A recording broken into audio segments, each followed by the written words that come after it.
Okay, guys, back again. One thing I forgot to mention in that last video is after you use the coarse compound to grind away all the major surface carbon, go ahead and apply some fine compound to that afterwards to give it the final finish. So again, you get a good seal and a good seat on the mating surfaces between the valve and the valve seat there, okay? So I forgot to mention that. In this video, I'm going to show you guys how to install the spring, the valve spring, which is right here, back into the cylinder head. Now, the composition of a valve spring, just so you guys know exactly how it all works, okay? You got the valve, and the valve goes through the guide.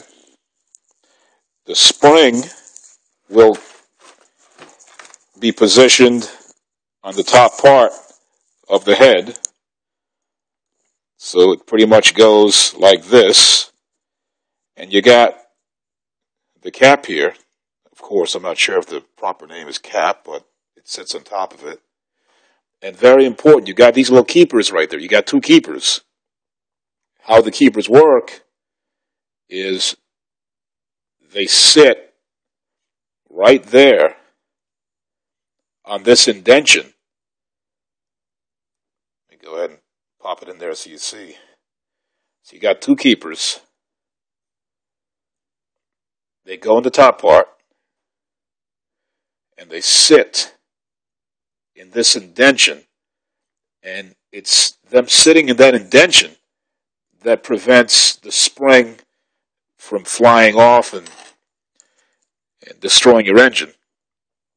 The next thing I was going to say was make sure you don't lose your keepers, because if you do, you're pretty much screwed, so don't lose your keepers. Alright, so keep that safe. Anyway, moving right along. With the Metro, where the springs are going to sit is going to be down here in this little hole. Now that presents a little challenge because your typical spring compressor, like that, there is no way that compressor will fit through that little hole. Then you got another kind of spring compressor, which is one I rented from the auto parts store. One like this. Now that's pretty much going to wrap around the head. The bottom part, right here, is going to sit on the valve, and the top part is going to be the part that's compressing the spring. Now that's awesome if you got a 350 Chevy or something that has valve springs that protrude. But obviously, like I just showed you guys with the Metro, it's in this little tube here. The proper name for that is it's a hydraulic orifice. You know, this vehicle has hydraulic valves, so this tappet right here is going to drop inside there, and that's pretty much the composition of that. So what I had to do is make a tool for this purpose. Pretty much what I did is I took an old socket, and it took about 10 or 15 minutes to take the grinder and grind away a good portion of that socket, as you guys can see.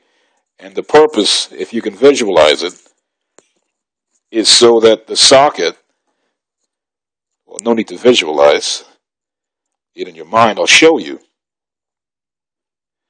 how this is going to work. Is the socket is going to sit right here in this portion of the valve compressor and sit on top of the valve like that, and it's going to press the spring down and I grinded away this face of the socket so I can access the valve stem so I can position the keepers into position. And that's pretty much how I'm going to do this. I'm going to go ahead and set it up so you guys see the tool in action. I've checked the web and I've been unable to find an actual tool for the Metro. So that's pretty much why I did this. So again, I'll go ahead and position it and I'll shoot the video so you guys see how it's actually done. All right? Till the next time. Thanks. Bye.